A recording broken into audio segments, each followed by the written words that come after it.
चार लाइन भूमिका में कहना बा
बिरहा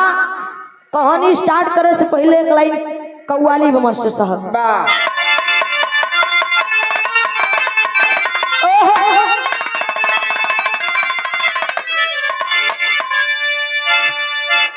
है ना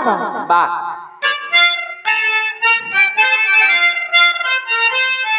स्वर्गीय हैदर अली गुरु जी आए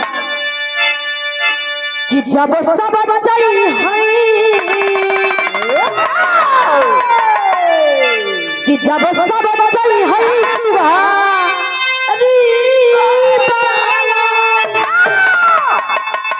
कि जब सब चाहिए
हाय भक्त वही जो कि हाय भक्त वही जो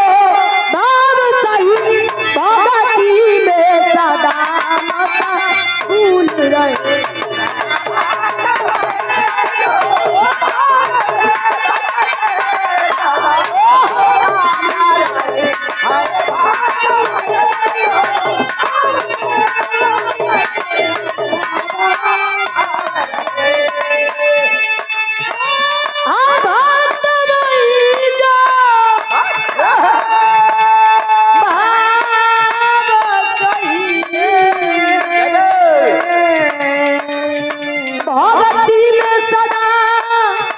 मशगूल रहे पारावारी तकारे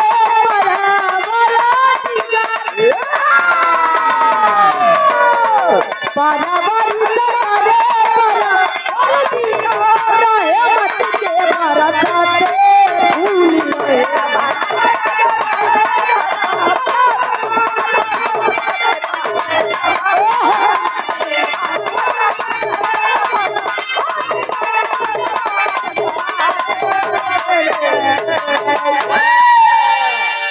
क्या बात है। कहानी स्टार्ट करे से पहले 2 लाइन जौहरी लग गई। अब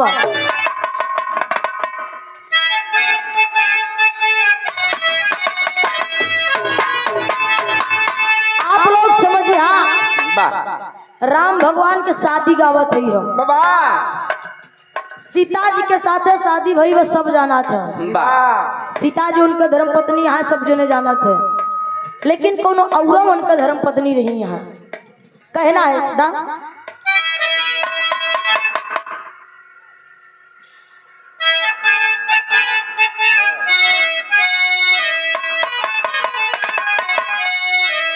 हालो हालो अब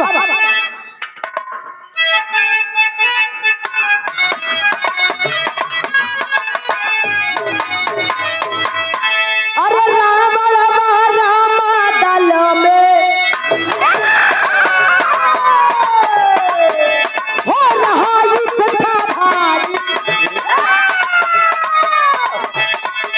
दोनों बोरी से करती थी माना मारी रात वही अहिरा हाया धीराम कोवा तो ही राम लक्ष्मण दोनों को वही लेकर अस्पताल वही राम चर्च सुग्रीवी हनुमान को चिंता था अरे हजारा कहीं मिले नहीं रघुनाथ चले उनको खोजने नहीं बजा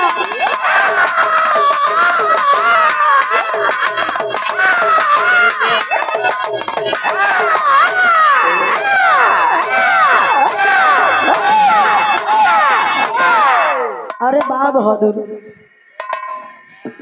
कहानी समझला कैसन कहानी बा। जब इधर सीता जी के साथे बियाह हो गई रहे सीता जी का रावण चुराए ले गया राजू भैया सीता जी का रावण चुराए ले गया। तब राम भगवान और रावण में युद्ध होत रहन युद्ध जारी था युद्ध हो रहा था लेकिन रावण सोचे से यार कि हम हार जावे वो चला गया अपने महिरावण के पास जो कि पताल लोक के रावण थे पताल लोक में राज करते थे। उनके पास पहुंचे सारी बात बताए और जब सारी बात बताए तो महिरावण का काम करे रूप बदल के विभीषण के रूप बनाई के राम लक्ष्मण के पास पहुंच गया। राम लक्ष्मण के पास पहुंच के राम जी और लक्ष्मण जी गहरी नींद में सो रहे थे। उनका दोनों पकड़ के टंगरी उठा लिया राम जी के इधर लक्ष्मण जी का उठा लिया अपने पताल लोक में। और जब पताल लोक में उठा लिया सब लोग सेना सोई के उठे देखे ने यार राम भगवान लक्ष्मण जी है ना कहाँ गए इधर उधर सगल खोजे खोजे ना मिले यार लगता है कोई चाल चला हमारे साथ। अब इधर खोजे ही लगे खोजत खोजत पहुंचा ही नहीं है राम लक्ष्मण कहाँ चल गए। आज अब पहुंचा ही नहीं है तब खोजत खोजत खोजत खोजत पहुंच गए रावण के पास। रावण के पास पहुंचा था कहा पक्का यही चाल बा यही कुछ में कुछ करवाए हनुमान इधर हनुमान जी सोचत है कि यही सब कुछ करवाए इस बार लक्ष्मण जी का राम जी का यही कतो उठवाई के और उनका बंद करे बा खोजत खोजत हनुमान जी का पता चल गया। और जब हनुमान जी का पता चल गया तो हनुमान जी चलत है पताल लो मास्टर कहना भैया तर्ज बा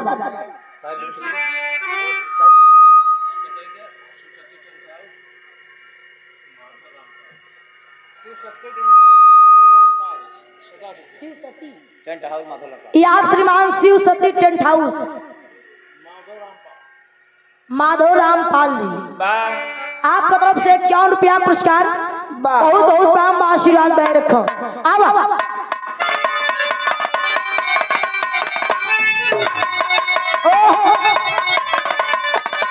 कौनो हमरे रोहित भैया जैसे लड़का रहे मतलब अपने भौजाई के मन चला देवर रहे वो अपने भौजाई के बड़ाई कर वो कहत बा कैसे हो हर की कमरिया के पतरी कमरिया के पतरी भौजी हमार होगा मरिया के पतरी भौजी हमार होगा मरिया के पतरी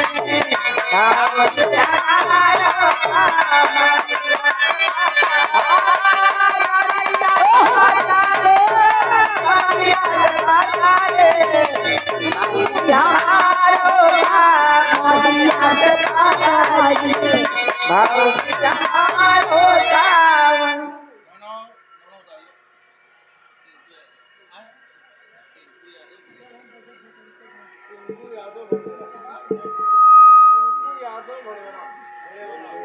या टिंकू यादव जी भड़ौरा की धरती से आपकी तरफ से 21 रुपया पुरस्कार बहुत बहुत काम हो। लेकिन दादा लोग हमारे बैठा है कहना भैया में और एक लाइन अरे किस्सा है बबीना टिकुली साहेब बबीना टिकुली सोहे ना लीलार हो सा हे बबीना टिकुली सोहे ना लीलार हो सा हे बबीना टिकुली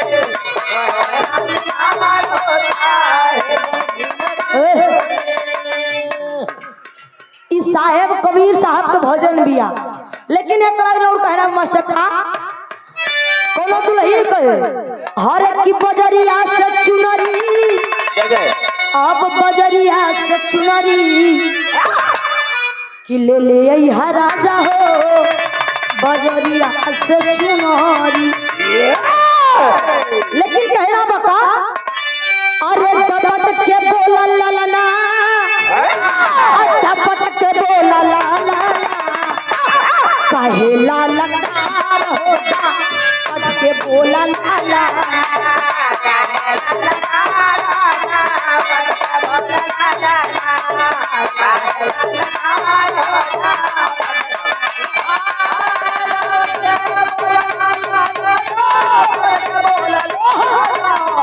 काहे लाला कार होता पट के बोला लाला काहे लाला कार होता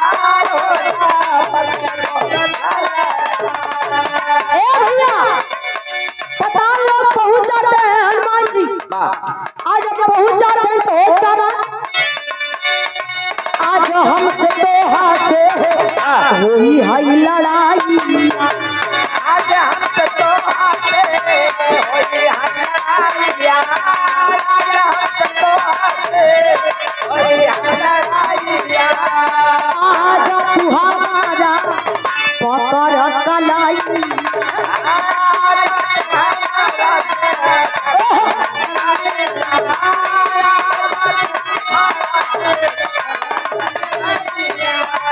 छूटा जाइया जाके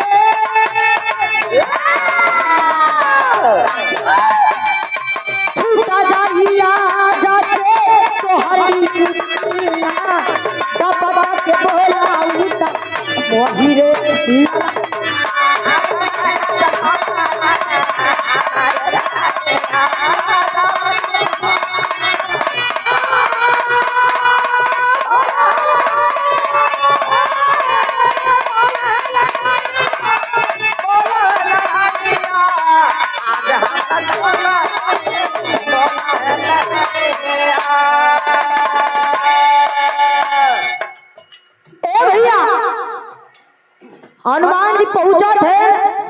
हनुमान जी का सबसे पहले मिला था मकरध्वज। जब वो मिलन तो कहा कौन है तुम, बतावा ना, पूछा बना कुछ, अब डटा चुप घुसा जा था हमरे रहते हुए। हम तो कहा अंदर न जाए दे भाई। हनुमान जी का इधर सुना, हमार भगवान गायब हो और हमसे हमका चुप्पे जाएगा, हमका हमरे भगवान के लिए आएगा, हम तो का कुछ न करे नहीं तो ठीक हो ना, कहे ना हम ना जाए देवे। अब दोनों में युद्ध होत बा बाबूजी। जब दोनों में युद्ध होत बा, एक दूसरे से केहू हरता ही नहीं हो। जब एक दूसरे से केहू हरत नहीं बा, हनुमान जी सोचे लगले यार आज तक मेरी बराबरी कोई नहीं किया, आई बतावा हमसे हरता ही नहीं बा। तब हनुमान जी से पूछा था मास्टर साहब तर्ज बदल ले,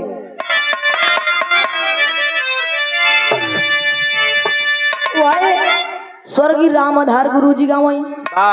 हरे राम झकोरा मारे झूलनी, ए भैया झकोरा मारे झूलनी, अब है साड़ी लहराए झकोरा मारे झूलनी, साड़ी लहराए झकोरा मारे झूलनी, साड़ी लहराए। एकरे का राम आधार गुरु जी गावत रहे, लेकिन यही महादार अली गुरु जी गाए हरे राम घुसुरी गवा बरधा, ए दादा घुसुरी गवा बरधा, अब है सारी आई माझारी घुसुरी गवा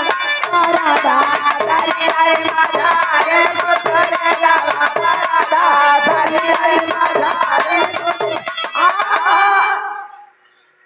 कहीं न कि सड़ुआइन जब गई नहीं गवरवा, अब छबक देख मन में करैली गवरवा, अरे चोर चोर चोर कही के करत हाहाकारी घुसुरी गवा अब तमान गायन कहा गजब की हूँ बहिनी, अरे चीनी हूँ न भतार हो गजब की हूँ बहिनी। लेकिन यही में स्वर्गीय राम कलाश यादव गुरु जी गावे हमारे अखाड़े के कलाकार हमार गुरुदेव कैसे गावे मास्टर साहब, जब मंच पर खड़ा हो जाए दादा, हमारे दादा के नहीं मोछ रखत रहे, रोहित तारे मोछ है, हाँ आए है पक्का मर्द है नो, एक पक्का मर्द है हमरे रोहित भैया, लेकिन रमेश भैया ना है।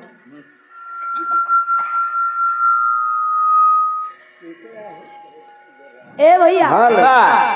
गुरुजी मंच पर खड़ा हो जा, मोछा उछा गुरेर लिए, जब मोछा गुरेर लिए तो गाँव कहाँ सुने वाले मित्र बड़का भैया हमार बात का बड़ा ध्यान से सुना, नहीं दाएं कनवा से सुनिहा तो बाएं कनवा से नहीं करी जे। ए भैया चौकी पे बैठे वाले चौकीदार है, जमीन पे बैठे वाले जमींदार है, चेयर पे बैठे वाले चेयरमैन है, गद्दा पे बैठे वाले गद्दार, गद्दा बैठा के बाद अगली पार्टी। गुरुजी कहा कोनो दुल्हन के दुल्हा परदेश में रहे, दुल्हनिया पेराता, दुल्हनिया पेराता, जैसे खूंटा में चारा बिन भैंस पेराता वैसे दुल्हन पेराता, गाँव है बड़ा बढ़िया। कहा हरे हम दुल्हा परदेसिया, ए राजू भैया कहा राजा परदेसिया, अलवट के नाही आए,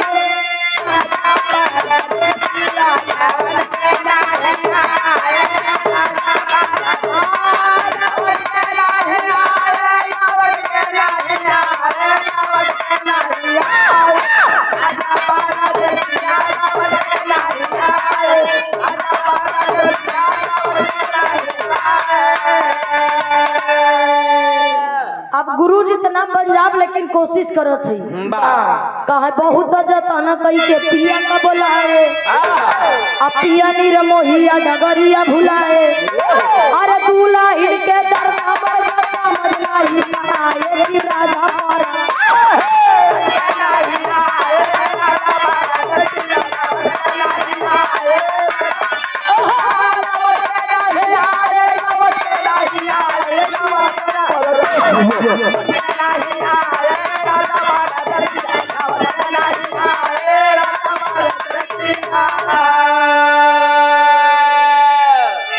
एक राम कैलाश गुरु जी गायक चला गए वाह यही मल्लाल जी लहरी गुरु जी गाए कहाँ है हरे राम बहोरे गोरिया गना जा जा पैसा ले लैला हो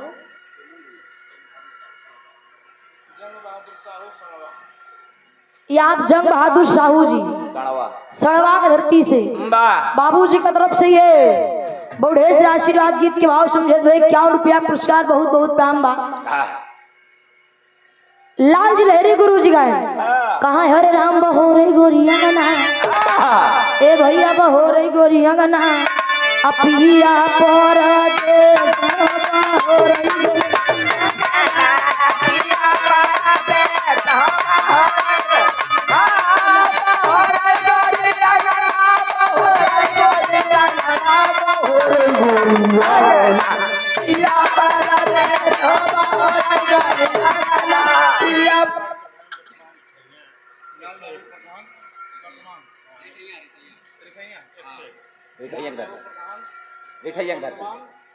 या वर्तमान प्रधान जी लाल बाबू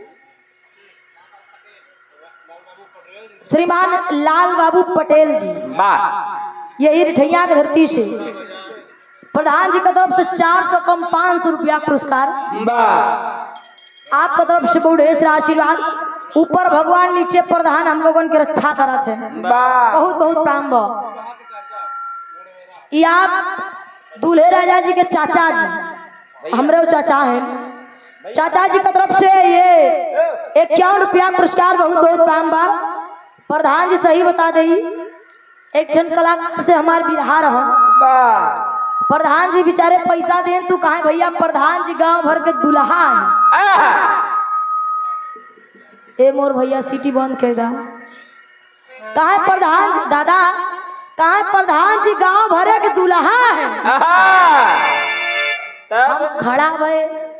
हम कहे अरे यार मतलब प्रधान जी गांव भर के दुल्हा है तो प्रधान जी के दुल्हन फिर गांव भर के दुल्ही नहीं तबे न दुल्हा है लेकिन हमार कहना बा कि ऊपर भगवान तो नीचे प्रधान हम लोगन के रक्षा करे तो प्रधान जितनी बेर कॉलोनी आवत यह और कॉलोनी सब गरीबन के दिवाई दी ना बड़ी कृपा हो अमोर भैया तू सीटी बंद कर रखा तहार मशीन बहुत बढ़िया बा करे जा ऐसे नहीं घरवा रखी बा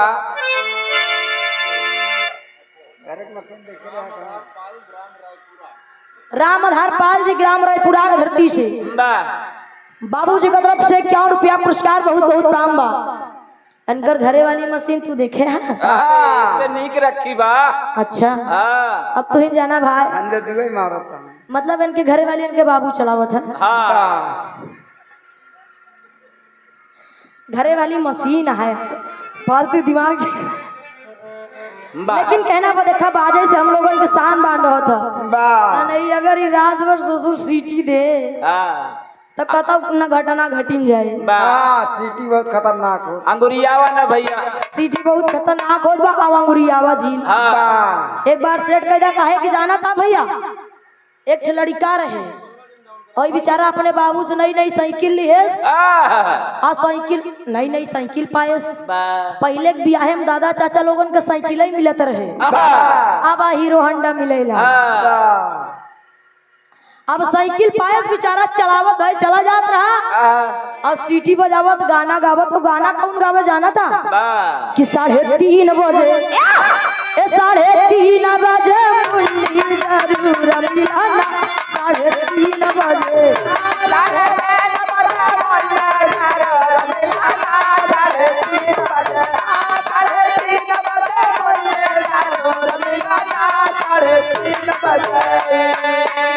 कहीं सोने के थारी डबला दोना या गैया के हुए नजरा टोना झरा झरा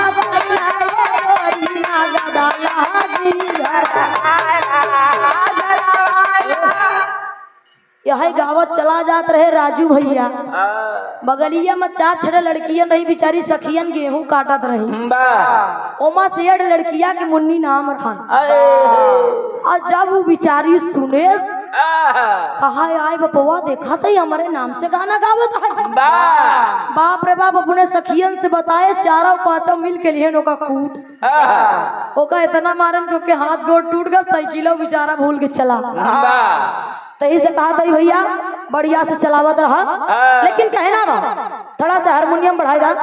देखा रीड एकदम हारमोनियम एकदम नहीं बोला था समझ ला।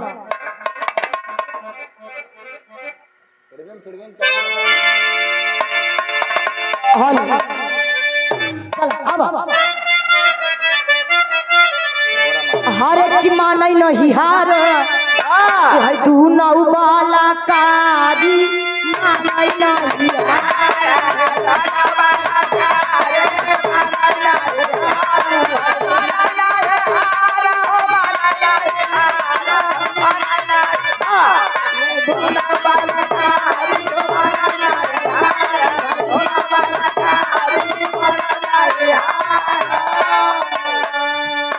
राज सारा जब जान हनुमान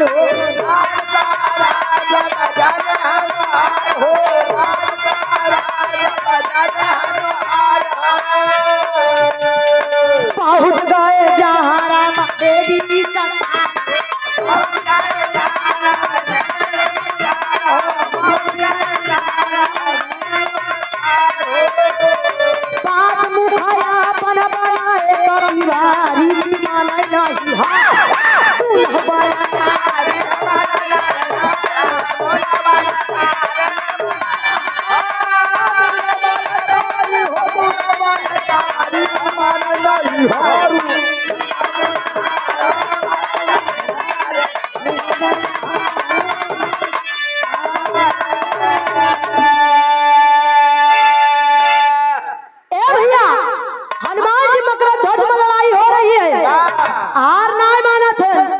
हनुमान जी का चक्कर आवे लगल। बाप रे बाप ई लगत बा कि हमारे परिवार के खून बा। बतावा ई हमसे हरता ही नहीं बा। हनुमान जी पूछे लगे मकरा ध्वज कहा है सुना। हनुमान हमारे पिताजी हैं। हनुमान जी कहा यार हनुमान तो हम है एक बाप गए है कहा है हनुमान हमारे पिताजी हैं। जब इतनी बात सुने तो कहा अच्छा। अब इधर सारी बात हनुमान जी पूछे लगे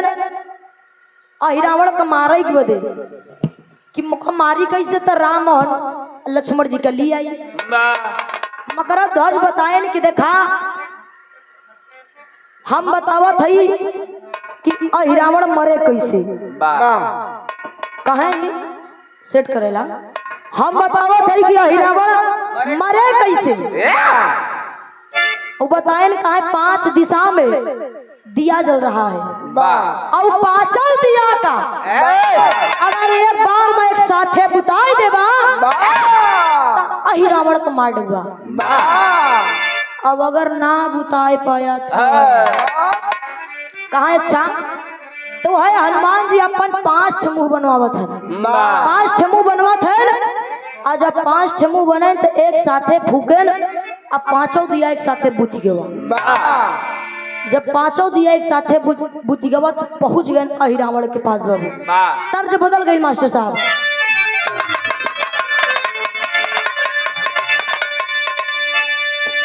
कहना है का कोनो लड़का कोनो लड़की का देख के कहे बड़ा प्यार से कहे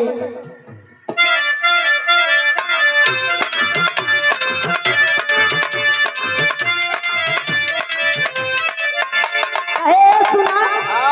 रोहित भैया लड़कियां कहे मतलब हम जो करब तुम नहीं करबा। अब तक हम मोबाइल चलावत रहे तो तू चलावत। डोंट टच माय मोबाइल तुम्हारी। कहना है लड़कवा कहे सुना कि चुम्मा चुम्मा दे चुम्मा चुम्मा दे चुम्मा रे गुजा दिया चुम्मा चुम्मा दे चुम्मा रे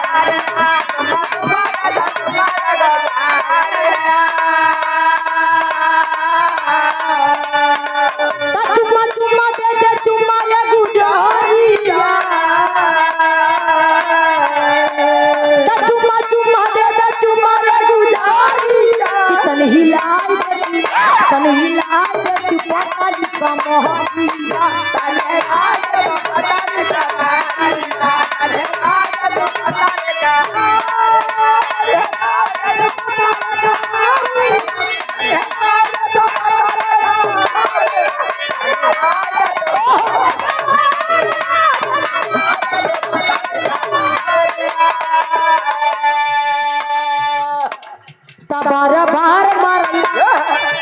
बार बार मारई मारई रा बहाना बार बार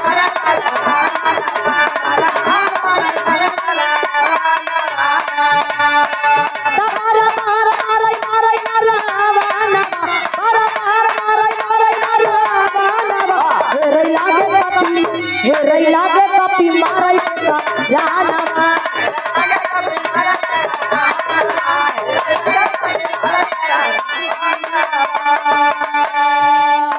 बिरहा शॉर्टकट में गावत हई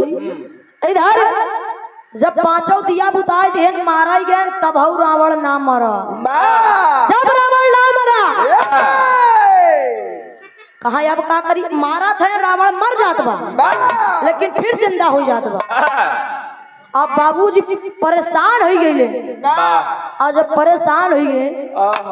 तब अखरी के बाहर एक मेहरारू भेटाती है हनुमान जी का। और जब मेहरारू भेटान मेहरारू से पूछे लगी कि ई बतावा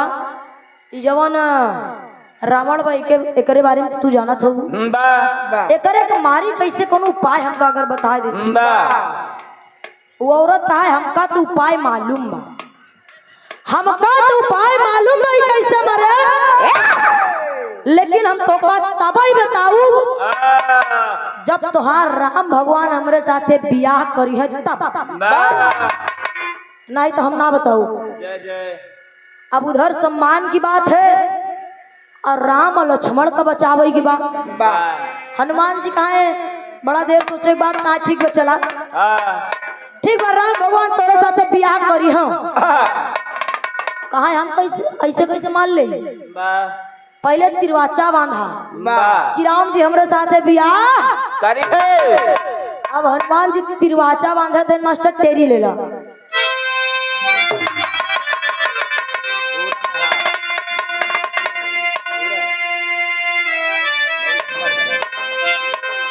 कि धनुधारी शादी हमसे जो करे ओ धनुधारी शादी हमसे जो करे हंस के बोल उठी है हनुमान से प्यार धनुधारी शादी हमसे जो करे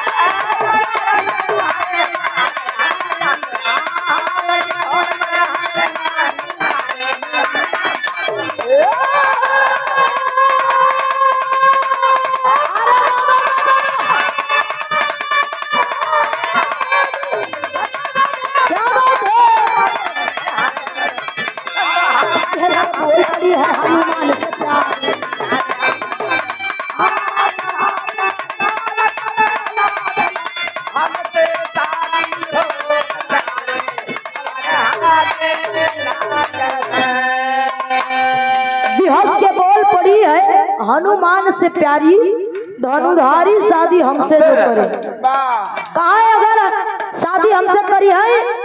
तब हम बताऊ। अब तिरवाचा बांध रही है तिरवाचा बंधाई लिहलस कहा शादी एक तरह में करी है शादी तोरे साथे कैले है लेकिन रात तोरे साथे तब बिताई है जब सेज तुहार भार हमरे भगवान के सही ले तो तोरे साथे रात बिताए ले तू उनका धर्म पत्नी हो जाए कहा अच्छा शादी करई राम जी हमसे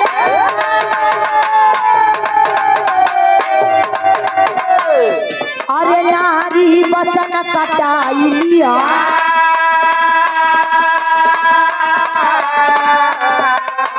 होगी मेरी पूरी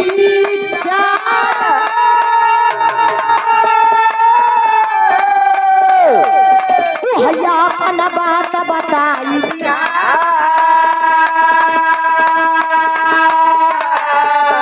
अरे हनुमान जी मान बात को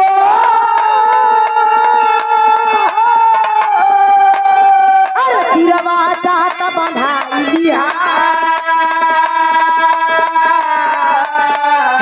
नारी बनी मौत का कारण, नारी बनी मौत का कारण सारा वो बता।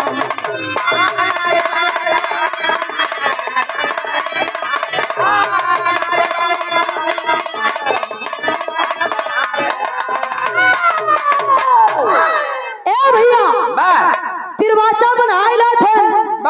औ बताई देहलस कारण बताई देहलस कि हिरावण कैसे मरे। हनुमान जी गएलन युद्ध करन आ युद्ध कई के बाबूजी हिरावण को मार देथे। जब हिरावण को मार देथे तब हनुमान जी राम जी से सारी बात बताओ तन प्रभु ऐसन ऐसन बात बा। कहा यार तू अच्छा हमका मुसीबत में पाले है, सीता जी का मियाँ ढूंढ ही आए हैं। अब बतावा तू फिर ठौरे से फनाई लिया, अब का करी कहा प्रभु हम तिरवाचा हमसे बंधाए भी हमार बात कटेगने चाहिए। अब हम का करी हमारे उतनी समय दिमाग ना आवा, कहा चला ठीक बा। अब इधर हनुमान जी जौन होते हैं आप इधर भगवान जी ने कहा बोलत हो खटिया के घुंड आवत है ना जौन छोट छोट किरवा होते खटकिरवा हनुमान जी करेगा सहेद दिन कहा जा ओकर सेज भीतरे भीतरे घुंड आवा सब खाए डावा। अब गए सेज खादन कहना बा मास्टर कि साड़िया बना पहिरवे राजा के ड्राइवर। लेकिन कहना है कि पहले भवरा डाला मार जहवाना हमारी तपिया भाई पहले भवरा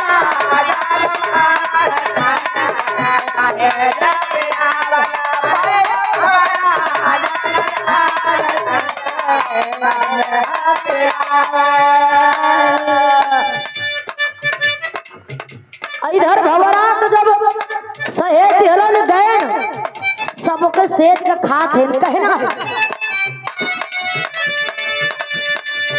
कपी सब दिहले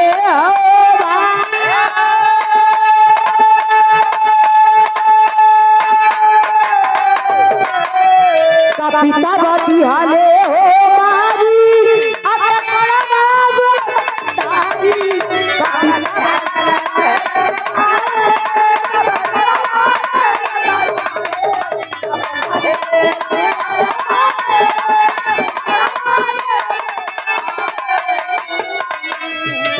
मानवतिया तोहार मानवतिया तोहार जवन हमारी तपिना वही मानवतिया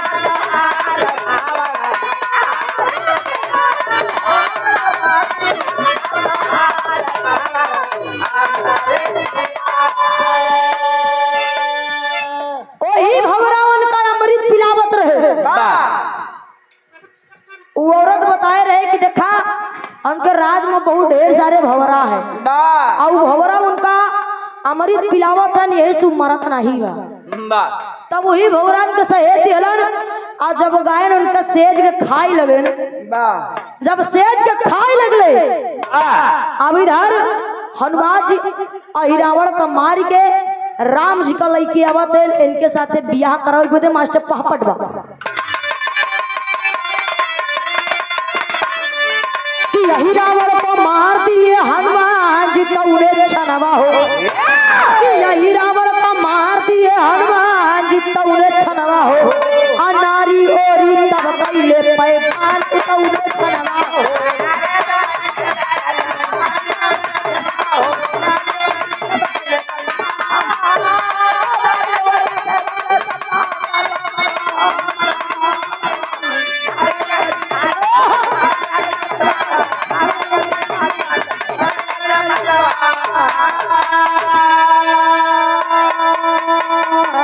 राम जी से अपन सारी बात का बताई अब भवरा से पलंगिया को कई छेद करावा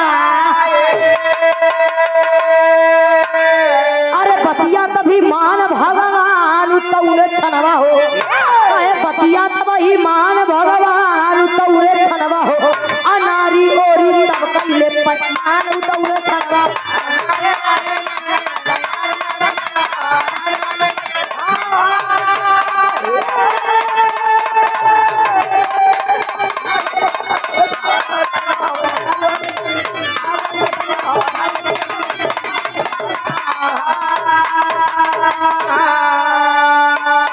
राम जी आवत है बाबूजी और जब राम जी आवत है वो औरत के साथे राम जी के बियाह भइल बाबा राम जी के शादी भइल एक रात बितावे के खातिर राम जी ओकरे रूम में ओकरे सेज पजात है दुल्हन बेचारे घूंघट काढ़े बैठी बिया अब दुल्हा उधर राम जी पहुंचा थे और जब राम जी ओकरे सेज पर बैठा थे जब राम जी ओकरे सेज पर बैठा थे तब सेज चरचराए के टूट अब भाई ओकर घून से खवाए रहे खटकिरवा पूरा खाए रहे नमक घून लग रहे और जब राम भगवान बैठे तो चरचराए के एकदम सेज टूटी और जब सेज टूट गए तो भैल का आल्हा बा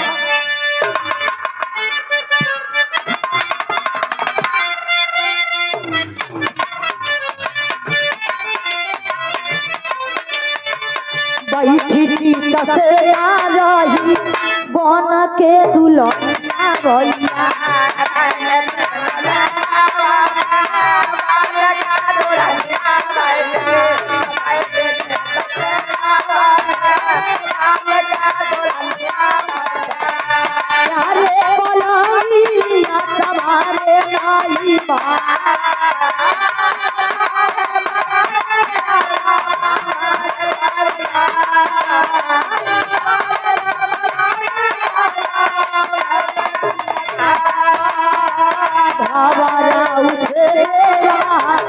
टूट गई पलना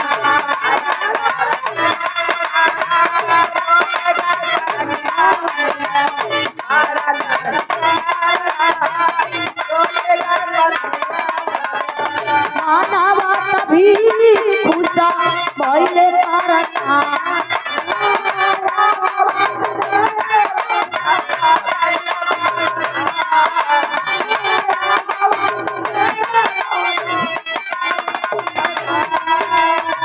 बतिया भी पूरी हो गई चित से नामेगा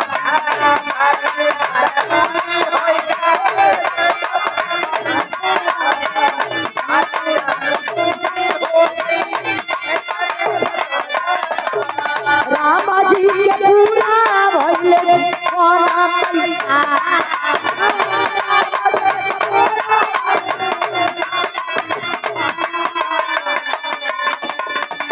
भैया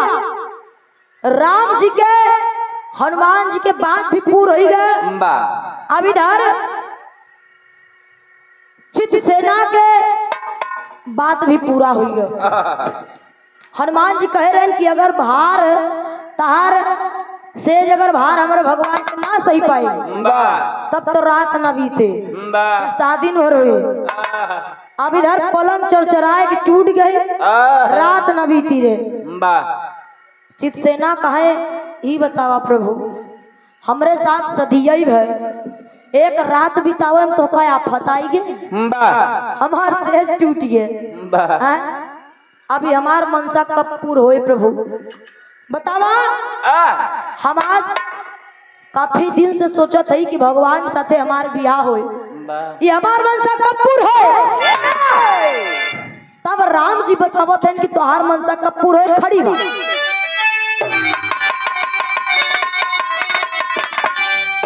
बोले रघुवीर तब पतिया खड़ी कि बोले रघुवीरा और तब पतिया पड़ी तब तो हर मनसा पूरा ये के भड़ी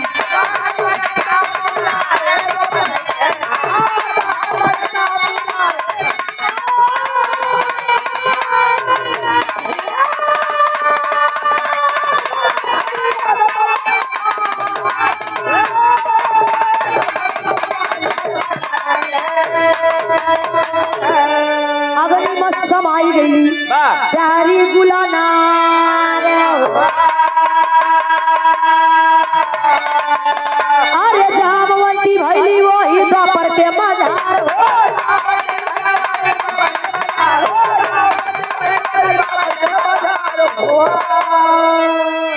अरे गईले कृष्ण खोजत खोजत अरे वहां पे मरी कि गईले कृष्ण खोजत खोजत वहां पे मरी तो हर मन सा पूरा ये दोपहर में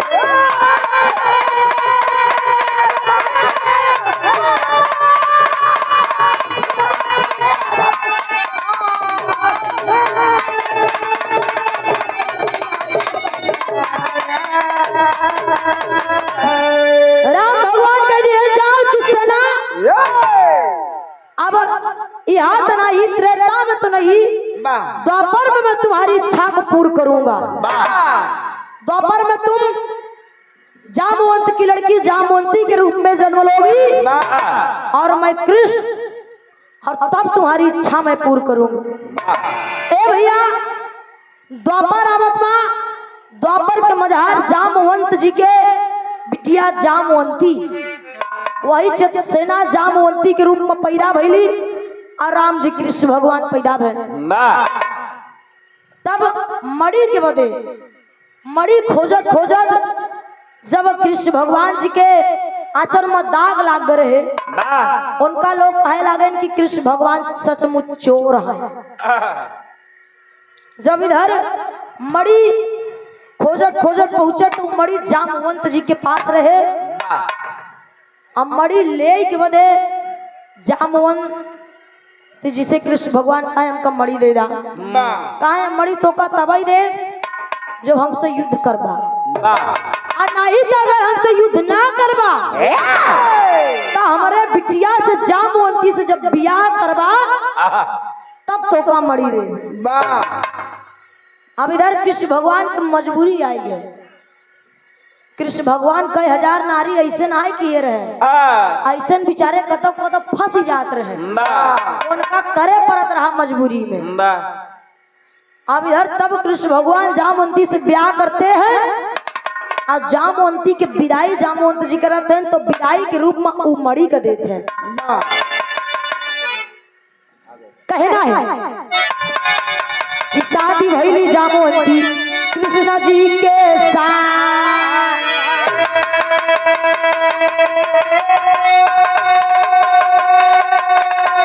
अब वही भगवान आज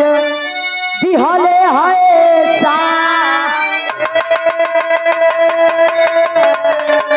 अरे दिले वही नारी को खुशी तब पड़ी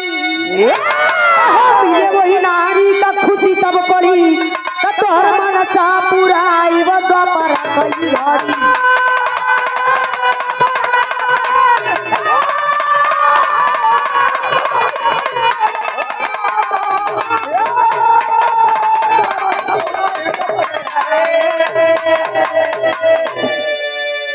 तब इधर जामवंती से कृष्ण भगवान के ब्याह भइल अब ओकर मनसा पूर हो गइल बाबूजी त्रेता से आए के द्वापर में गुरु घराने के परिचय में कहना बा राम हित गुरु सीताराम कभी कोमल की बलिया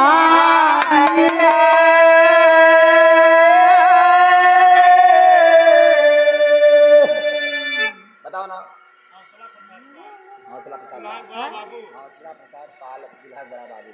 यहाँ हौसला प्रसाद पाल जी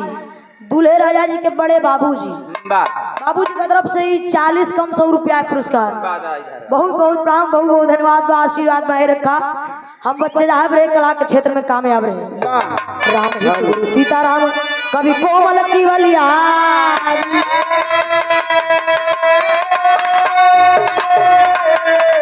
माधव राम किशोर कभी मां शारद कहानिया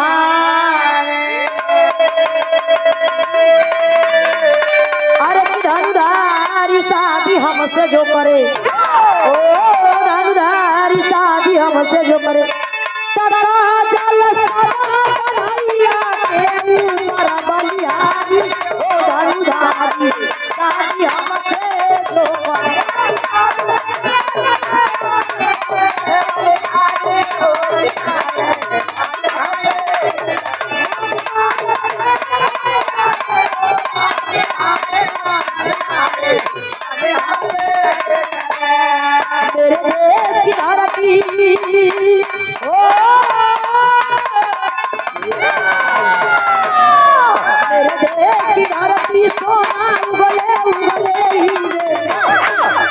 मेरे देश की धरती मेरे देश की धरती सोना उगले उगले मेरे मोदी मेरे देश की धरती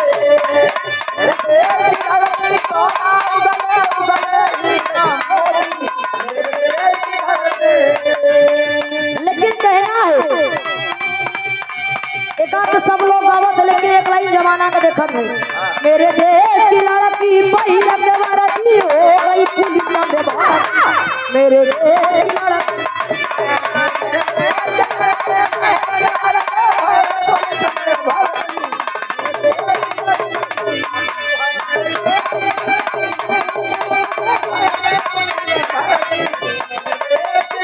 मेरे देश की लड़की पहिन के भर्ती हो गई पुलिस में भर्ती। हमारे रोहित भैया के नंबर बा, लेकिन कहना बा कोनो कोनो लड़कन के कहाल बा। ओहो! मेरे देश का पट्टा पहिन के चाटा जो रहा है भाटा मेरे देश का पट्टा मेरे देश का पट्टा जो रहा है भाटा मेरे देश का पट्टा जो रहा है भाटा मेरे देश का पट्टा। देखत रे संसार की हालत क्या हो गई भगवान कितना बदल गया कितना बदल गया इंसान कितना बदल गया इंसान। चांद न बदला सूरज न बदला ना बदला चंद्रमा कितना बदल गया इंसान कितना बदल गया इंसान कितना बदल गया इंसान कितना बदल गया इंसान कितना बदल गया